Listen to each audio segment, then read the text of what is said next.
Our reading today is an excerpt from an article by What's Wrong with Being Cool by humanist psychologist Dr. Jessica Grogan. Coolness is mystifying.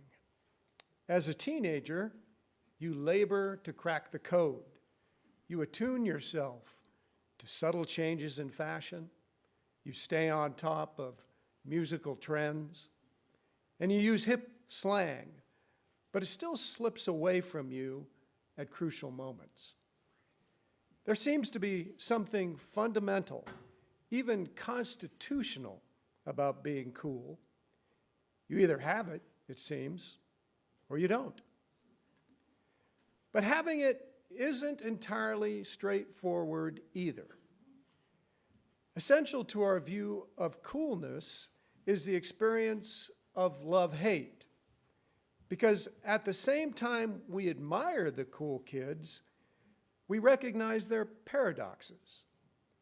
Pretty and snobby, irreverent and rude, but the coolest kids are never too snobby or too rude.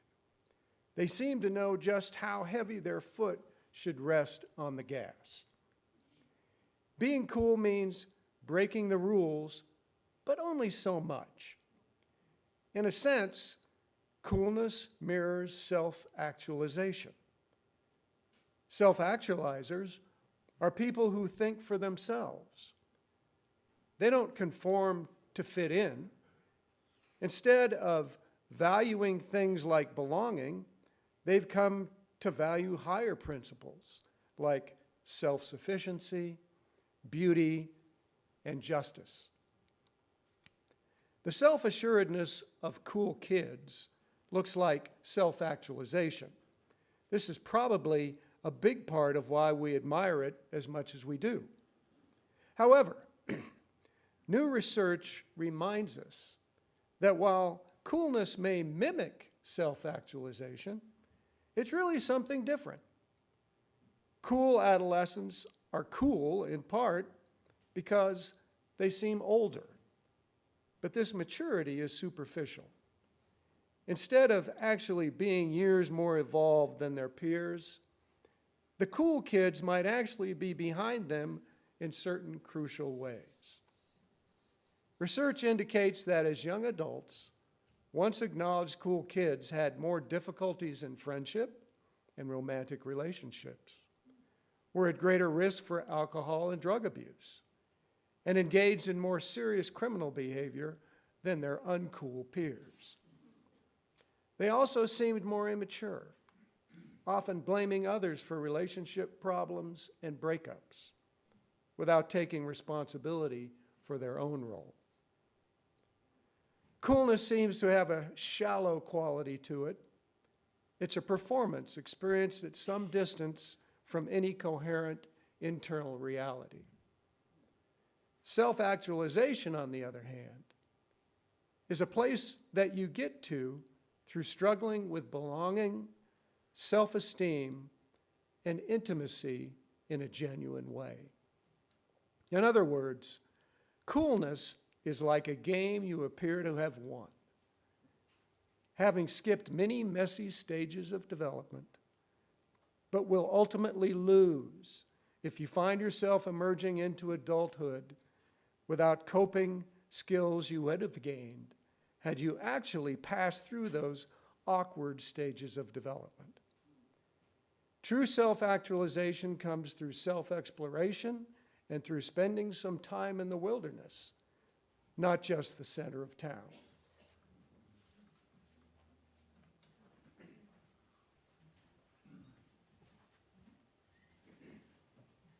Thanks, Steve. In 1951, Lionel Hampton, a famous black big band jazz musician, was asked to lecture at a West Coast university on the lexicon of jazz, and that means the words that jazz musicians were using with each other.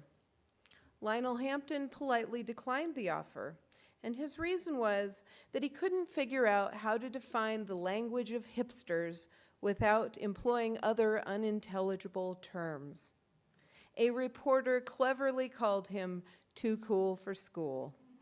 And that saying is still with us now 70 years later.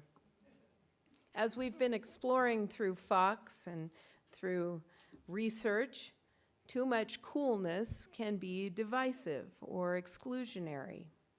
Before the 1940s, the word cool described a temperature. But as jazz records like the Charlie Parker Quartet's album Cool Blues and Miles Davis's album The Birth of the Cool came out in the late 40s, the word started to morph from hipster slang found mostly in the jazz music scene to more mainstream use. In the 1970s, when I was growing up, the Fonz on the TV show Happy Days was the epitome of cool. He had his own sense of fashion with his leather jacket and combing his perfectly coiffed hair. He was the only one who could just smack the jukebox and it would start to play. The Fonz was cool. But he marched to the beat of his own drum. He had dropped out of high school and he rode a motorcycle. But he was also a character with a strict moral code. The Fonz treated his friends and his girlfriends with respect, and he was kind to others. He had a moral code of loyalty and honesty. Now, those of you who are familiar with the character of the Fonz, if you try to imagine him without his moral code, if he was slippery or dishonest, he wouldn't be the Fonz. He wouldn't be cool. Now, that's not to say that some people don't look up to people with broken morals as cool. I can think of one very famous ex-president of the United States who is dishonest and proud of having no morals, and many people think that's cool. Cool is a double-edged sword. Cool can be an attractive rebelliousness that leads to division and hierarchies and exclusion of others. Being cool can distance people. I'm thinking about teenagers and Fox. It can be cool to act like you don't care about others or you don't care about anything. Sometimes being cool can be a way to compensate for a lack of self-love with a focus on fashion or the latest cool stuff. Sometimes people try to be cool by appearing detached and above others. That story was perfect, Kendra, wherever you are. Oh, she's gone. I hadn't heard it before, but I was like, that was right on. But there's another kind of coolness that's very useful in our troubled world, and it comes from a place of groundedness and self-assurance. Seminarians learn to embody a non-anxious presence. Chaplains, in particular, are regularly exposed to trauma and conflict and the intense emotions of people and their families in the throes of encountering unexpected illness or injury or even death. And chaplains have to stay cool. Even when the room is on fire with people who are upset and crying and shouting or even fighting, you'd be amazed what happens in hospice and the hospital. Sometimes people even turn on the chaplain in their dysregulated emotional states. But a chaplain must maintain a non-anxious presence, and that non-anxious presence helps to ground everyone in the room.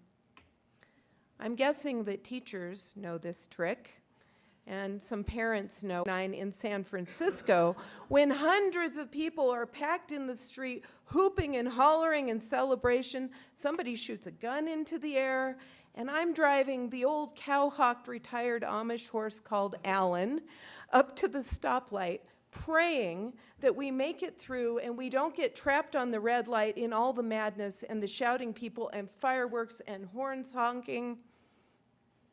So the light changes red, and I know that Alan is going to be trapped in the middle of all this madness.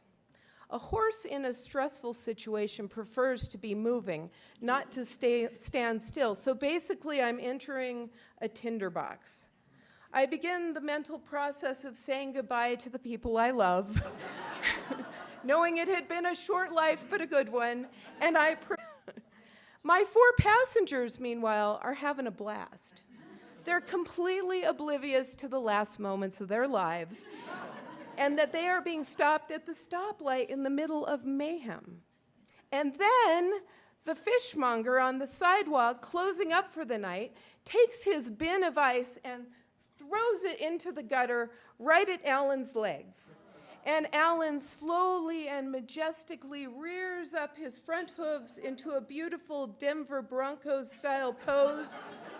And the lady in my carriage says to me, "Is he supposed to do that?" And my hands are shaking on the reins, and I casually turn around and say, "You know, I prefer it when he doesn't." I was so cool. My passengers had no idea that a horse rearing in the middle of hundreds of pedestrians is not a safe situation. I don't know how I managed to hide my terror, but I know that if I had shown my fear, that would have further alarmed my passengers and my horse. The light changed, Alan put all 4 feet back on the ground, and we made it over to our parking spot by the sea lions safely. Sometimes you gotta be cool. And now you may be wondering, Reverend Jenny, how does this particular carriage horse story relate to our Unitarian Universalist faith? Excellent question. It relates because we UUs don't hide our heads in the sand. We know that things are not okay, but we have to learn to keep ourselves centered in the midst of the storms. In this spiritual community, we don't pretend that schools and malls and people with dark skin are safe in this country. We don't pretend that the planet is doing fine and everyone has basic food and shelter and all their needs met and everything's okay. At best, we Unitarian Universalists are willing, at our best, we are willing to be uncomfortable and to educate ourselves about injustice and suffering. We talk about gun violence in our house of worship. We talk about war and poverty and racism and climate change, and it is essential to our faith that we not shy away from these upsetting things. We cannot drop, we don't. We can, but as you use yourselves steady and non-anxious in the midst of this dumpster fire we are in, then it will burn us up. We can solve problems, and we can work together best if we stay rooted in something bigger than we are. If you are a secular humanist, you may be rooted in your faith in the value and goodness of humanity. You may be rooted in service to others and in community with others. If you are a theist, you may find the roots of your faith ground you in your faith in the divine oneness. If you are a religious naturalist or a pagan, you may find yourself anchored in your faith in the sacredness of the natural world and the mystery of the interconnectedness of all things. If you are aware and alert and alive, you know it's not cool to ignore what's going on around us. We are called to care and to stay non-anxious. Each of us have people and situations in our lives that push our buttons, that frighten us and make us feel anxious and worried and upset. It may be people in your personal life, in your work life, it may be politics. It is part of our divine calling, the call of our UU faith, not just to care for others, but to learn first how to care for our precious and unique selves. My husband knows there's a few people and situations I don't talk about after 8 p.m. That's one strategy I have learned so I don't go down the rabbit hole of fretting about things at night. We all have our little hacks to manage our anxiety and our fear and that feeling of overwhelm when we can't solve all the problems because we don't have control over everything. Makes me think of that serenity prayer. The prayer asking for the wisdom and courage to discern what we have control over and what we don't, and it helps us stay cool because there is so much we can't control. We want our teenagers to learn to drive, but we can't let our fears of what could happen take us over. Our concerns about aging parents or family members can be really worrying. Our concerns about our children, and don't even get me started on climate change.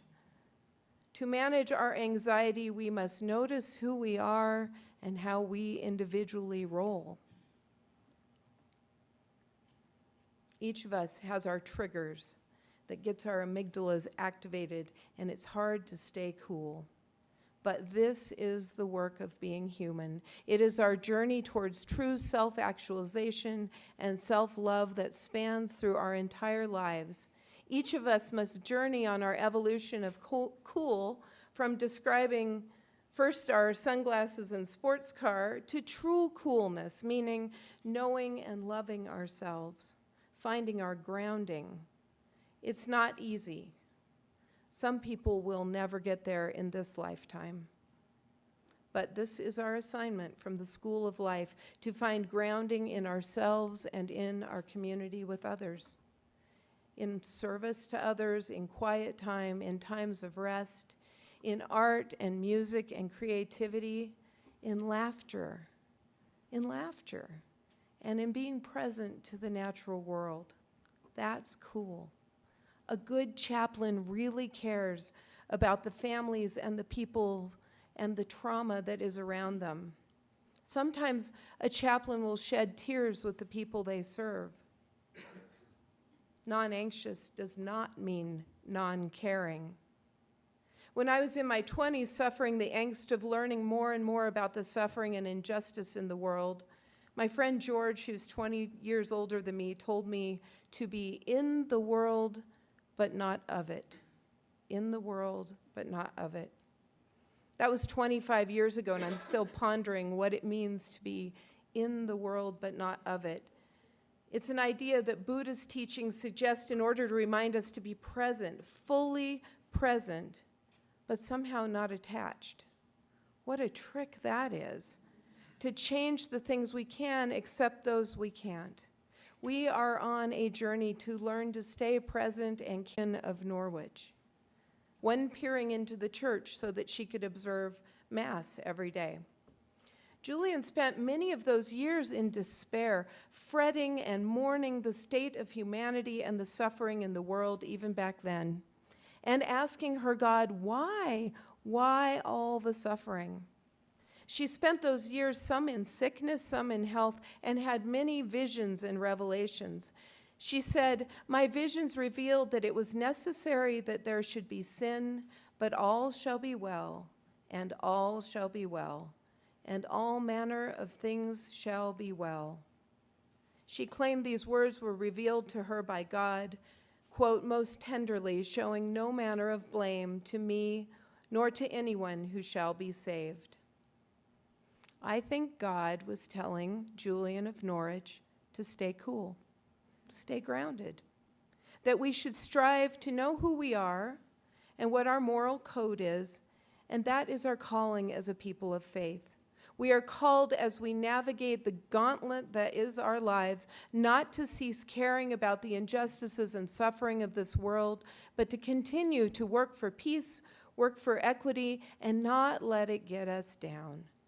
Don't let what Julian of Norwich calls the sin own you.